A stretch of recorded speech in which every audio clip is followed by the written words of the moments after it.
What's up guys? The other day I made a short video showing you this Akerman material handler behind me, and today I just wanted to give you a little bit longer close-up version of this machine. This machine was the first all hydraulic material handler used at our facility. Now of course that was before my time and before we had purchased this property.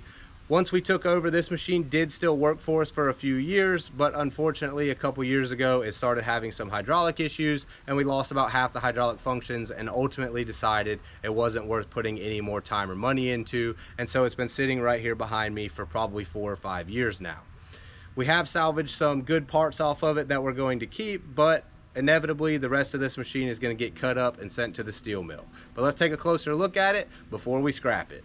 So I do not actually know what year this machine is. I believe it's either a late 80s or an early 90s. It is an Akerman EW230B. Some of you guys may be more familiar with them than me, so please leave a comment below if you know what year this machine may be. Like I said, this machine worked for us. It did have some small issues. Some of the electronics in the cab didn't work, and the boom cylinder pins were starting to get worn out, or the boom pins rather. I'll show you that in just a second. But once we finally had some pretty major hydraulic issues, we decided not to fix it.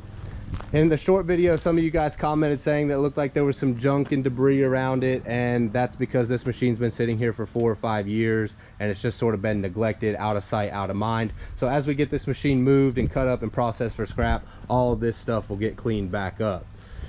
This machine is powered by a Volvo diesel engine, which I'll show you in just a second. That is a very large hydraulic valve body or valve block.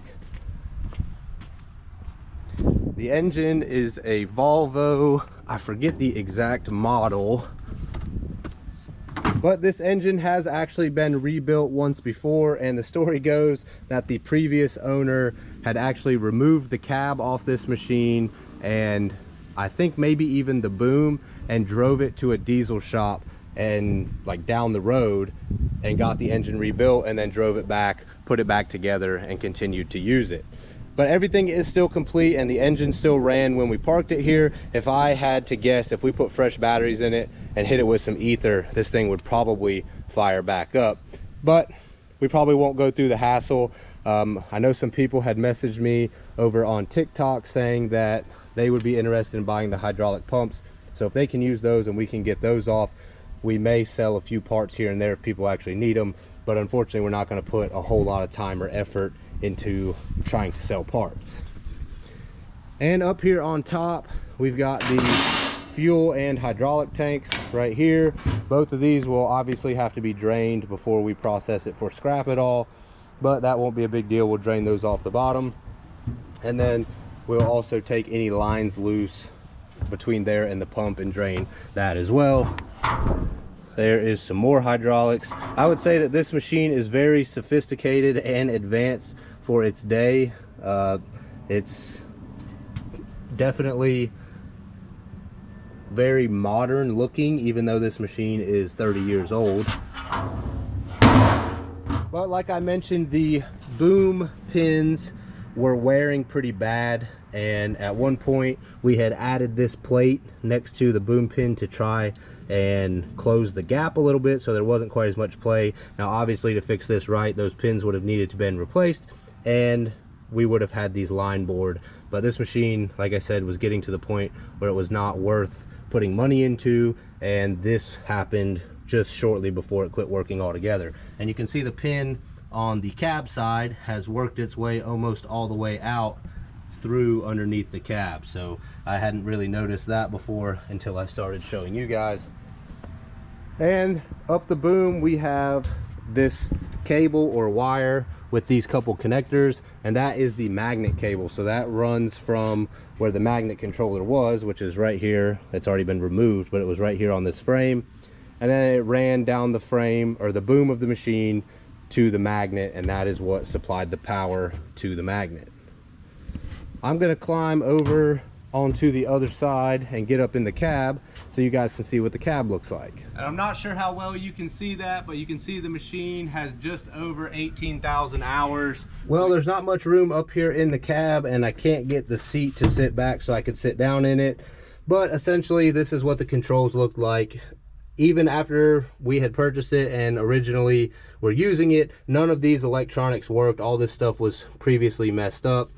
And like I said, it is all hydraulic like a modern day excavator, and the controls are the same as a modern day excavator or material handler.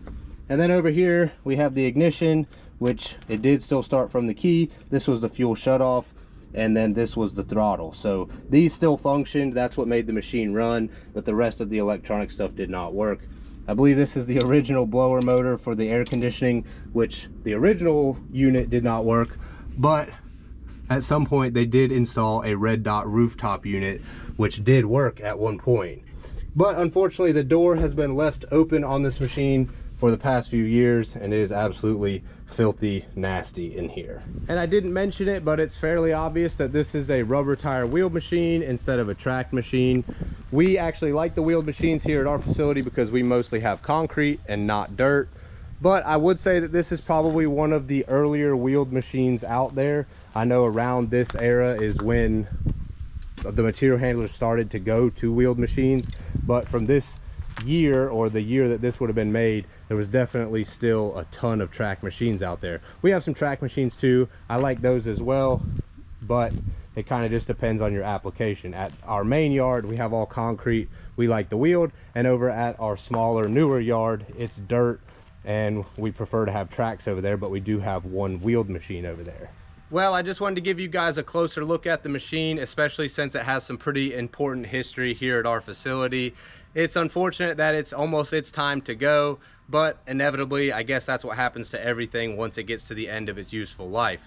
At least it doesn't have to go far, and it can be processed right here where it sits, and that's exactly what we'll do. We'll move some of these other trucks and trailers and anything that's around it away, and we'll bring the shear over, and we'll probably cut the sheet metal and the cabs and anything we can get off of it once the fluids are drained, and then we'll break the torches out and cut the boom off of it, cut up the frame of the machine until everything is down to 3 feet or less in size, and then it'll head to the steel mill to be recycled.